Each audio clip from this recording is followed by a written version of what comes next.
خواجہ غلام فرید رحمۃ اللہ تعالی کی سیرت میں لکھا ہے کہ آپ ایک دن اپنے بچوں کو مدرسے میں سبق پڑھا رہے ہیں.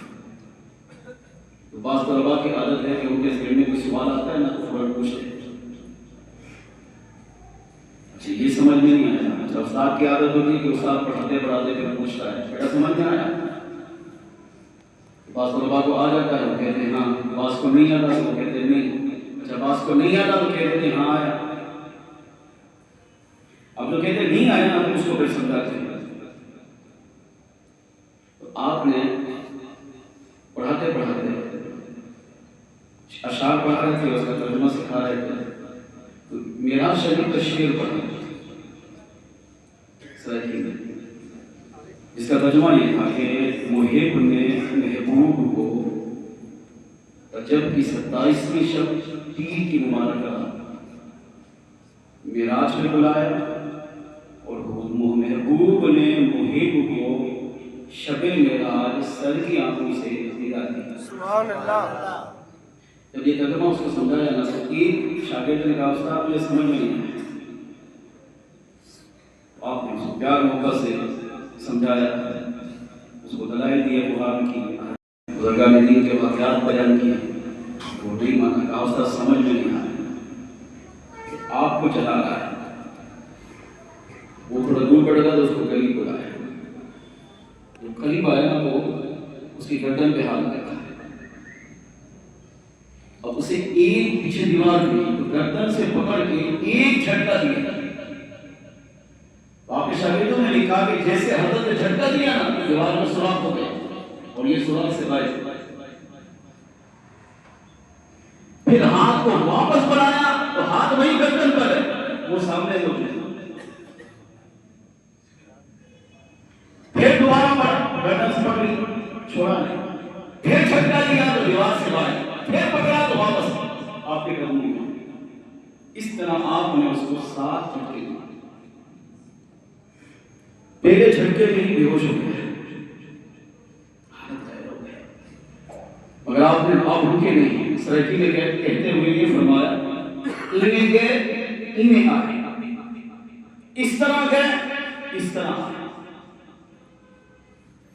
7واں جھٹکا دیا نا اسے ایویں گئے ایویں آئے, اس طرح گئے اس طرح آئے. سمجھ میں نہیں آیا نا, دلیلیں دی, سمجھایا. اب شاگرد کو چاہیے کہ استاد کی بات پہ اعتماد کرے. نہ بھی سمجھ میں آ رہا ہو تو اتنا تو اعتماد ہو کہ میرے استاد نے جو کہا وہ آپ کا سچ ہے. مگر جب استاد کی بات بھی سمجھ میں نہیں آئی تو آپ استاد بھی تھے, ولی بھی تھے, بلکہ ولایت کے شہنشاہ تھے. تو سمجھ گئے کہ جب تک اس کو کر کے دکھاؤں گا نہیں مانے گا. اور پھر میرا مرید ہو ساری زندگی معراج کے وسوسوں میں رہے, یہ کیسے ہو سکتا ہے؟ تو گمراہ ہو جائے گا. اگر یہ گمراہ ہو جاتا ہے تو مجھ سے نسبت رکھنے کا فائدہ کیا ہے؟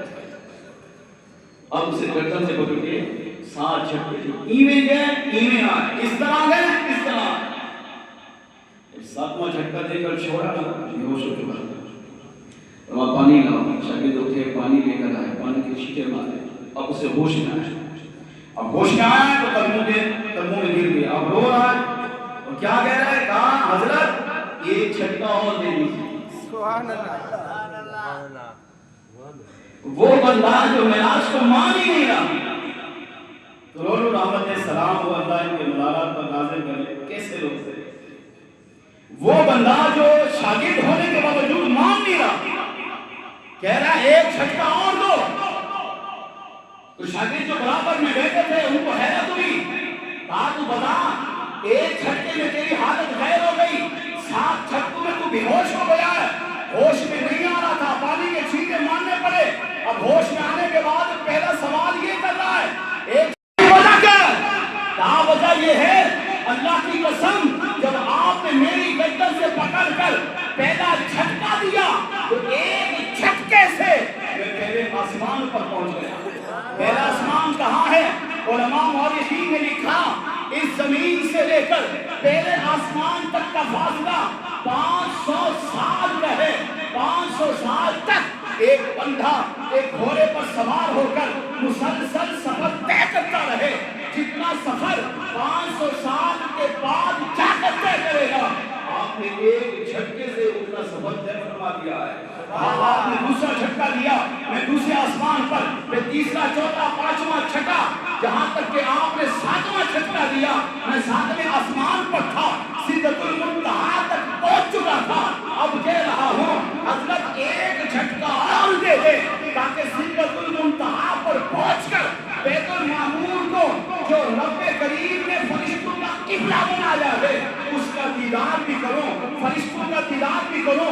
ایک جھٹکے کی برکت سے اللہ ہو سکتا ہے مجھے جنت کا بھی دیدار عطا فرمائے۔ آپ نے ساتھ فرمایا نادان سوچ، یہ 7 جھٹکے میں نے دیے، میں ایک اللہ کا عاجز و غریب مسکین بنتا ہوں، جب میرے کریم رب نے مجھے یہ طاقت دی ہے کہ زمین میں بیٹھے بیٹھے 7 جھٹکے دے کر تجھے سدرۃ المنتہا تک پہنچا سکتا ہوں، تو سوچ اس کریم رب نے اپنے محبوب علیہ السلام کو کتنی بلندی پر پہنچا دیا ہوگا۔ حضور اس بلندی پر گئے جس پر بلندی بھی ناز کرتی تھی کہ اللہ نے مجھے بھی عروج عطا کیا ہے، مگر آج مصطفیٰ جان رحمت کو اللہ نے بھی مجھ سے بھی بڑھ کر عروج عطا فرمایا۔